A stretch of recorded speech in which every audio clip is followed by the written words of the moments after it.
Welcome to RCFE Deal Room. I'm Dale Corpus. If you're buying, selling, or investing in residential care facilities for the elderly in California, this channel is designed to help you make smarter decisions and avoid costly mistakes. If you've been watching this series, we covered due diligence, financing, negotiations, valuations, and what buyers should look for before making an offer. Today, I want to answer a question that almost every curious RCFE buyer eventually asks. Should I buy the business, the real estate, or both? The answer is, it depends. Each option comes with different opportunity, different risks, and different financial implications. There isn't one approach that's right for everyone. The best choice depends on your goals, your experience, your available capital, and how you want to build your business over the long term.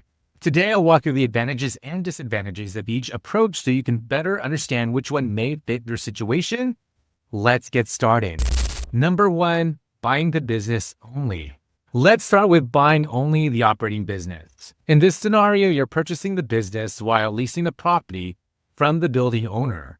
For many first-time buyers, this can be an attractive option because it typically requires less capital than purchasing both the business and the real estate. It allows you to focus on operating the RCFE without taking on the additional responsibility of property ownership. But there are trade-offs. You will have a landlord. Your lease terms become extremely important. Future rent increases can affect profitability, and you won't benefit from any appreciation in the property's value. For some buyers, that's perfectly acceptable. For others, owning the real estate is part of their long-term investment strategy. Number two, buying the business and the real estate together. Many buyers eventually hope to purchase both. Why? Because you're acquiring two assets, the operating business and the real estate underneath it. That means you're building a business while potentially building equity in the property over time. You also control the facility. You're not dependent on a future landlord. You don't have to worry about lease renewals, and you have greater flexibility over long-term improvements. The trade-off is obvious. Purchasing both typically requires significantly more capital and often involves more complex financing. It's a larger investment, but for some buyers, it aligns perfectly with their long-term goals. Number three, leasing can be a smart strategy. Sometimes people assume leasing is a lesser option. I don't see it that way. There are successful RCFE operators who lease every property they operate. Why? Because leasing may allow them to expand more quickly. Instead of tying up large amounts of capital in real estate, they can invest in operations, staff, marketing, growth, or acquiring additional facilities.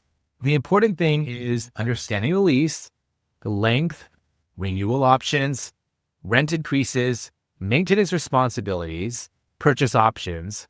The lease can become just as important as the purchase agreement. Number four, real estate investors may think differently.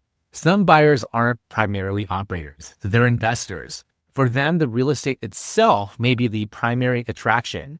They're looking at location, future appreciation, rental income, long-term asset growth. Sometimes the operating business generates today's cash flow when the property creates tomorrow's wealth. Understanding which aspect is driving your investment decision is important. Number five, ask yourself what business you're really trying to build. Here's a question I encourage every buyer to ask. What business am I really trying to build?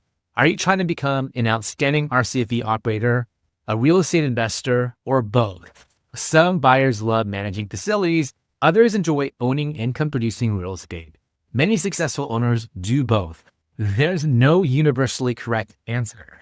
The important thing is making sure your acquisition strategy matches your long-term vision. Number six, financing may influence your decision. Sometimes buyers have a clear preference, but financing influences what's actually possible. Maybe purchasing both a business and real estate requires substantially more cash than expected. Maybe leasing allows you to enter the industry sooner. Maybe seller financing changes the economics. Maybe your lender recommends a structure. Don't become so attached to one structure that you overlook another opportunity that better fits your current financial situation.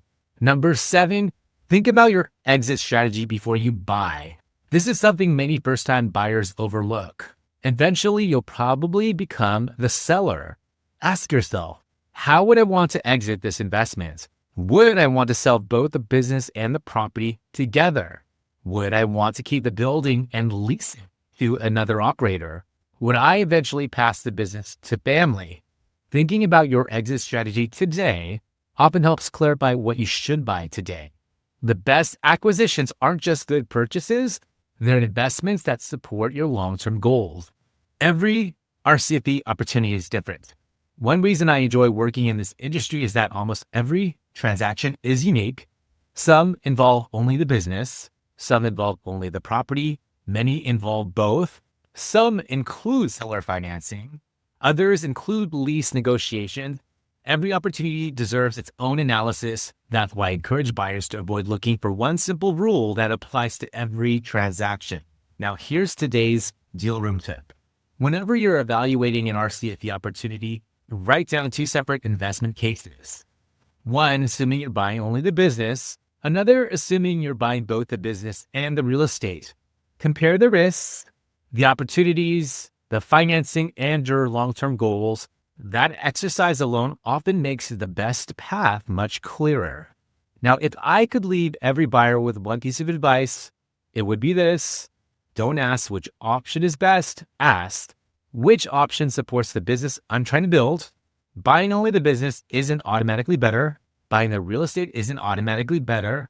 Buying both isn't automatically better. The best decision is the one that aligns with your experience, your financial resources, your investment strategy, and your long-term goals.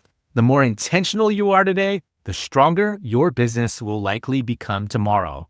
If there's one thing I hope you take away from today's episode, it's this. Every RCFE acquisition is unique. Some buyers should purchase the business only. Others may benefit from purchasing both the business and the real estate.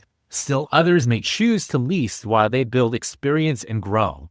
The right decision depends on your goals, not someone else's. If you're considering buying an RCFE in California and you'd like to talk through different acquisition structures, I'd be happy to have a confidential conversation. Even if you're still early in your search, understanding your options now can help you make smarter decisions later. Even if you never work with me, I hope these videos help you make better decisions. That's why I created RCFE Deal Room. If you'd like additional educational resources for RCFE buyers, sellers, and investors, visit simplifyseniortransitions.com/RCFE. There you'll find educational videos, tools, and my free RCFE buyers due diligence checklist. If you found today's episode helpful, I'd really appreciate it if you'd subscribe. I'd love to hear from you. If you were buying an RCFE today, would you rather purchase the business only, the real estate only, or both? Why? Leave your thoughts in the comments below. I read every comment, and many future episodes are inspired by your questions. Next time, we'll shift back to the seller side and discuss why most RCFE owners wait too long to sell. Thanks so much for watching. I'm Corpus, and I'll see you next time here on RCFE Deal Room.